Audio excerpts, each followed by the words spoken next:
Topic number 14 और 15 screening test done in blood bank. ठीक है, डिसीजन मेथड को हम दूसरे तरीके से और देख लेते हैं। इससे पहले मैंने इसकी एक वीडियो बना दी है, ठीक है, उसी को दूसरे तरीके से देख सकते हैं। देखो, blood bank screen donation to ensure, ये सुनिश्चित करती है सेफ्टी, सुरक्षा and prevent transfusion transmitted infection. TTIS infection को क्या करते हैं, प्रिवेंट, फैलने से रोकती है, और क्या करती है, सेफ्टी को सुनिश्चित करती है। ठीक है ना। इसमें स्क्रीन डिसीज कौन कौन सी है, HIV, और इसका मेथड कौन सा है चेक करने का, ELISA, chemiluminescence, NAAT, nucleic acid testing. ठीक है, इसको मैं तुम्हें दिखा देता हूँ ताकि तुम वो ना हो जाओ कन्फ्यूज। ये टॉपिक का नाम 14-15 screening test done in blood bank, आगे लिखो डिसीज एंड मेथड। तो इसका ये एक तरीके से इंट्रोडक्शन समझ लो। ये blood bank screen donation to ensure safety and prevent transfusion transmitted infection. तो ये तो एक तरीके से सेफ्टी के बारे में बता रहा हूँ। और जो उसमें बीमारी दी गई है, डिसीज एंड मेथड देख लो। तो डिसीज जैसे HIV है, तो इसकी जांच कौन सी विधि से होगी, एलाइजा, केमिलुमिनेसेंस, नॉट।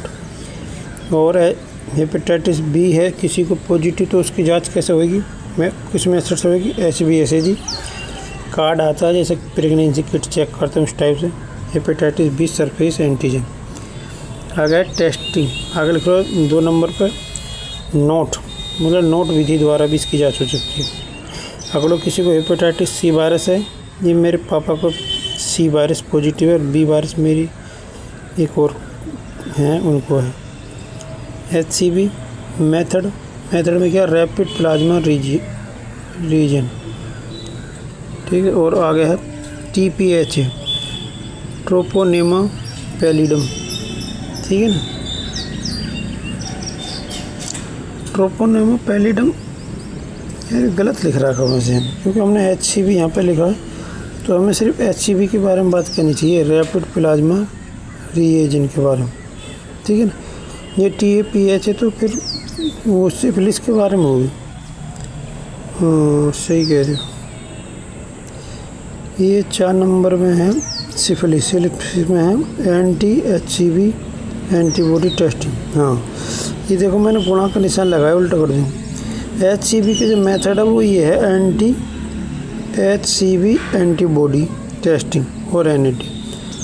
और सिफिलिस का है ये रैपिड प्लाज्मा रीजन, जिसको TAP, और दूसरा है TAPH ट्रोपोनेमा पैलिडम हेम एग्लूटिनेशन S। ठीक, आगे है मलेरिया किस विधि से करेंगे, माइक्रोस्कोपी की देख सकते हैं, रैपिड डायग्नोस्टिक टेस्ट RDT, मतलब जो कार्ड है उससे भी लगा सकते हैं। आगे है CMV साइटोमेगालो वायरस। CMV की जांच करनी है, तो ये भी कर सकते हैं किसके विधि द्वारा, anti-CMV एंटीबॉडी। ठीक है ना, टेस्टिंग। 7 नंबर पे HTLV human T lymphotropic virus, इसको किस विधि से करेंगे, anti-HTLV एंटीबॉडी टेस्टिंग। ठीक, आगे स्क्रीनिंग मेथड में भी देख लो। ये तो होगी डिसीज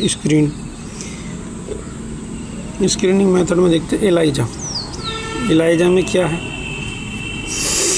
एलाइजा में प्रिंसिपल देखते हैं, डिटेक्ट एंटीबॉडी, ये एंटीबॉडी को डिटेक्ट करता है, या एंटीजन को डिटेक्ट करता है, यूजिंग एंजाइम लिंक्ड रिएक्शन, मतलब जो एंजाइम लिंक्ड रिएक्शन है उनको यूज करते हुए तब पता लगाता है। ठीक है, इस विधि में एंजाइम लिंक्ड रिएक्शन होगी तब मालूम पता चलेगी बीमारी। केमिलुमिनेसेंस प्रिंसिपल क्या है, डिटेक्ट एंटीबॉडी या एंटीजन, ये भी एंटीजन या एंटीबॉडी डिटेक्ट करेगी, यूजिंग लाइट इमिशन, इसमें क्या लाइट का इमिशन होगा, एक्सपोजर टाइप का कुछ जाता है उसमें, तब पता चलती है। नाट विधि क्या है, प्रिंसिपल देखते हैं, डिटेक्ट वायरल RNA DNA मतलब ये वायरस का जो जेनेटिक मटेरियल है उसको डिटेक्ट करती है, आरएनए है, डीएनए। यूजिंग पीसीआर विधि को यूज करते हुए, पॉलीमरेज चेन रिएक्शन को यूज करते हुए। Rapid diagnostic test RDI, principle detect antigen और antibody using normal flow assay, using lateral flow assay. इसमें लेटरल फ्लो एस्से के द्वारा हम क्या करते हैं, पता लगाते हैं। Quality control, kit validation and सुनिश्चित करो टेस्ट किट जो तुम्हारी किट लगा रहे हो, तुम्हें HIV है, ये हेपेटाइटिस सी, हेपेटाइटिस B की, तो क्या होनी चाहिए तुम्हारी वैलिडेट और क्या होनी चाहिए, अप्रूव्ड होनी चाहिए। सैंपल हैंडलिंग कैसे करनी है, proper handling and processing of sample की प्रॉपर हैंडलिंग और प्रोसेसिंग होनी चाहिए। टेस्टिंग में क्या, perform test according to manufacture की इंस्ट्रक्शन, मतलब कि जो भी रिएजेंट है या कोई किट है उस पर जो मैन्युफैक्चर के इंस्ट्रक्शन है, संकेत दिए गए हैं कि कैसे कैसे यूज करने हैं, निर्देश, उसी के हिसाब से तुम्हें यूज करनी है। रिजल्ट इंटरप्रिटेशन, इसमें है एक्यूरेट इंटरप्रिटेशन ऑफ रिजल्ट, जो तुम्हारा रिजल्ट है उसका जो इंटरप्रिटेशन है, खुलासा हो एकदम क्या होना चाहिए, बिल्कुल बढ़िया सही होना चाहिए, गड़बड़ नहीं होनी चाहिए। आगे है proficiency testing, regular proficiency testing of laboratory personal, मतलब जो लेबोरेटरी में काम करने वाले पर्सनल है उनके जो है प्रोफिशिएंसी टेस्टिंग रेगुलर होते रहने चाहिए, ठीक है। आगे क्या है, कन्फर्मेटरी टेस्टिंग मतलब अगर किसी में डाउट लगे, जैसे मतलब HIV की जाँच करी हमने, उसमें हमें कोई डाउट लग रहा है तो हम उसको दोबारा फिर चेक करो एक बार, हमारी एक कार्ड ही तो ख़राब हो जाएगा लेकिन बीमारी का तो कंफर्म पता चल जाएगा, ठीक है ना। तो इसी में ये बोल रहा है repeat screening test for confirmation के लिए इस टेस्ट को क्या तुम रिपीट कर सकते हो। Confirmatory test using alternative test, जैसे कि western blot PCR for confirmation, मतलब अल्टरनेटिव टेस्ट भी कर सकते हो तुम वेस्टर्न ब्लॉट PCR द्वारा फॉर कन्फर्मेशन। जैसे कि मान लो वो HIV पॉजिटिव है किसी को, तो एक तो HIV की कार्ड वाली जांच है और एक नाट विधि द्वारा जांच है, तो मतलब उनको भी करके तुम देख सकते हो। इस तरीके से कह रही है, ऐसे नहीं कि हमेशा दोनों बार ही कार्ड लगा रहे तो पॉजिटिव आ रहा है, उसके बाद भी डाउट है तो दूसरी विधि से जांच कर लो, ठीक है ना।